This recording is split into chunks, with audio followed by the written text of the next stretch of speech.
दोस्तों नमस्कार, मैं हूं केशरी पांडे और आप देख रहे हैं अनकट क्राइम कवरेज। दोस्तों, पुलिस को नॉर्मली हम लोग अपनी सुरक्षा की गारंटी मानते हैं। हम ये मानते हैं कि पुलिस वाला या फिर पुलिस थाना अगर हमारे आसपास है तो हम ज़्यादा सुरक्षित हैं। लेकिन आज की जो घटना मैं आपको बताने जा रहा हूँ, इसको सुन के नॉर्मली आपको हंसी तो ज़रूर आएगी। साथ ही साथ आप ये सोचेंगे कि एक पुलिस वाला एक ज़िम्मेदार पोजीशन पे होते हुए भी ऐसे कैसे कर सकता है, वो भी ऐसा आदमी जो पुलिस की पोजीशन में थाने का अध्यक्ष हो, थाना अध्यक्ष हो, सीईओ हो। लेकिन सिचुएशन ये है कि ये घटना जो होती है वो बहुत ही रोमांचक मोड़ से जाती हुई एक होटल तक पहुंचती है, और होटल में उस सिचुएशन में पहुंचती है जहां पे कि पुलिस वाले की पत्नी खुद आके होटल का कमरा खुलवाती है, और उसको मिलता है कि उसका पति एक जो है संबंध बनाने की एक्टिविटी में इन्वॉल्व है, वो भी थाने के ही एक पुलिस एम्प्लॉई के साथ। सो फ्रेंड्स, ये जो घटना मैं आपको बताने जा रहा हूँ ये उन्नाव की है। उन्नाव में एक जगह है जिसका नाम है मॉल रोड। मॉल रोड में एक पुलिस थाना है। इस पुलिस थाना का जो सीईओ है वो रहने वाला है गोरखपुर का।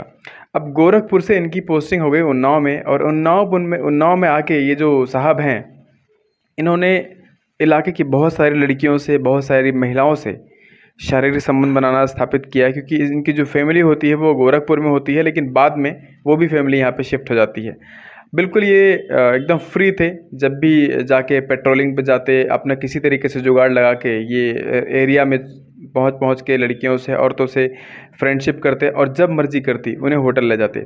और इनका मन इतना बढ़ गया कि इन्होंने वहीं नियरेस्ट जो मॉल रोड पे एक होटल था, उस होटल को प्रॉपर्ली इस तरीके से सेटिंग बना ली उस मैनेजर से कि जब इनकी मर्जी होती है वहाँ पे पहुँच जाते, और पहुँचने के बाद उन औरतों लड़कियों के साथ शारीरिक संबंध बनाते, और इस तरीके से इनकी दिनचर्या चलती रहती थी।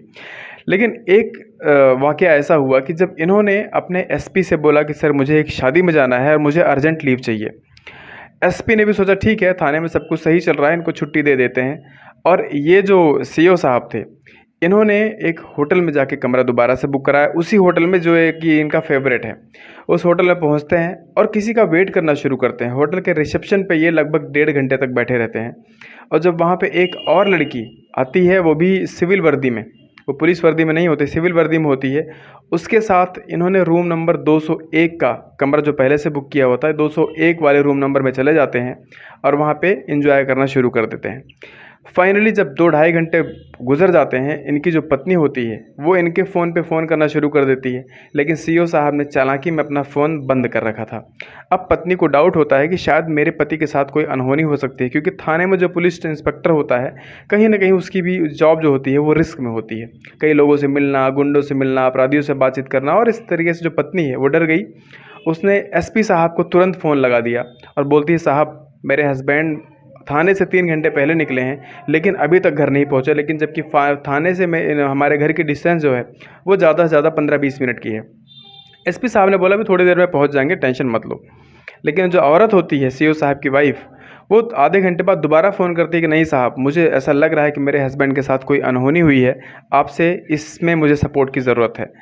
एसपी साहब ने जब सोचा कि ये पुलिस में रहने वाला बंदा है, ऑलरेडी इसको क्राइम की बहुत सारी न्यूज़ है कि कैसे बचा जा सकता है, कैसे क्या है, लेकिन इसके बावजूद भी अगर ये 2.5-3 घंटे बाद अपने घर नहीं पहुंचा है तो इस पर एक्शन लेने की ज़रूरत है। एसपी साहब ने तुरंत जो सीईओ का फ़ोन था उस पर सर्विलेंस पे डाल दिया, चेकिंग पे डाल दिया, और पुलिस की एक टीम को बोला कि जितनी जल्दी हो सकता है सीईओ को खोजा जाए। अब पुलिस की टीम एक्टिव होती है।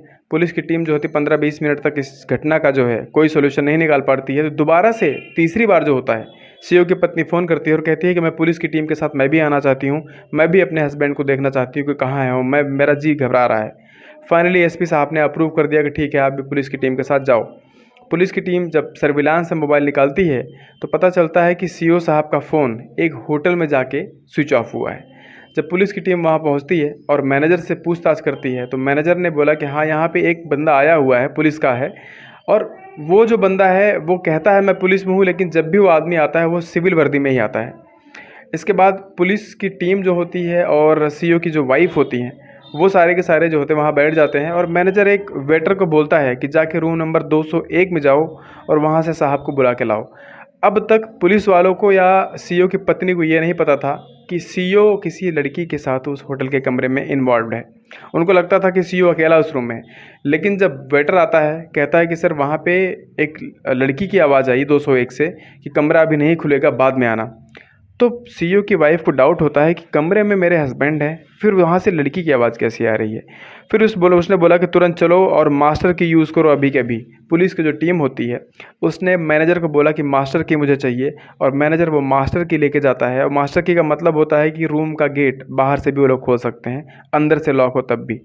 और इस तरीके से जब ये इन्फॉर्मेशन मैनेजर को दी जाती है, मैनेजर मास्टर की लेके आता है, वो जाता है और जैसे ही रूम खोलता है देखता है कि सीईओ साहब वहाँ बेड पे थाने की ही एक सिपाही के साथ बिल्कुल निर्वस्त्र, बिना किसी कपड़े के लेटे हुए हैं, और वो आपत्तिजनक स्थिति में होते हैं। सीईओ की वाइफ जब वहाँ पे घुसती है तो सीईओ साहब कूद के खड़े हो जाते हैं, सन्न रह जाते हैं कि ऐसा कैसे हो गया। पुलिस की पूरी टीम वहाँ पहुँच जाती है।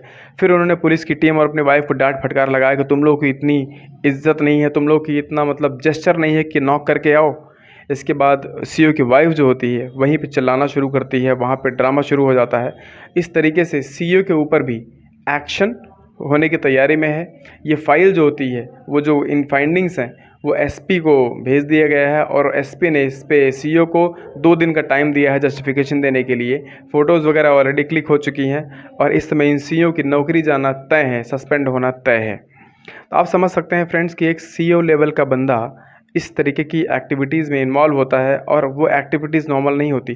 प्लस होटल के मैनेजर ने ये भी बताया कि सर मुझे नहीं पता था कि ये सच में पुलिस है, मुझे लगा ये नॉर्मल कोई आदमी है, क्योंकि आए दिन ये नई नई लड़कियों को लेके मेरे होटल में आते रहते हैं, और ये मेरे परमानेंट ग्राहक हैं। जब से इनका ट्रांसफ़र यहाँ हुआ है, लगभग 2-2.5 साल से ये कंटिन्यूअसली मेरे होटल में तमाम तरह की नई लड़कियों को लेके आते हैं, और कमरा इनका लगभग उसी फ्लोर पे होता है, 2nd फ्लोर पे, लेकिन लड़कियां रोज़ बदलती रहती हैं। अब आप देखिए किस तरीके की मेंटेलिटी पुलिस वाले भी रख सकते हैं। हालांकि सब पुलिस वाले इस तरीके के नहीं होते, लेकिन कुछ एक ऐसे हो सकते हैं। इसलिए अपने घर वालों में, अपने परिवार के रिश्तेदारों में, अपने जान पहचान वाले लोगों में ये अवेयरनेस ज़रूर क्रिएट करें कि विश्वास करना चाहिए, लेकिन अंधविश्वास या फिर किसी पे ब्लाइंड ट्रस्ट कभी नहीं करना चाहिए।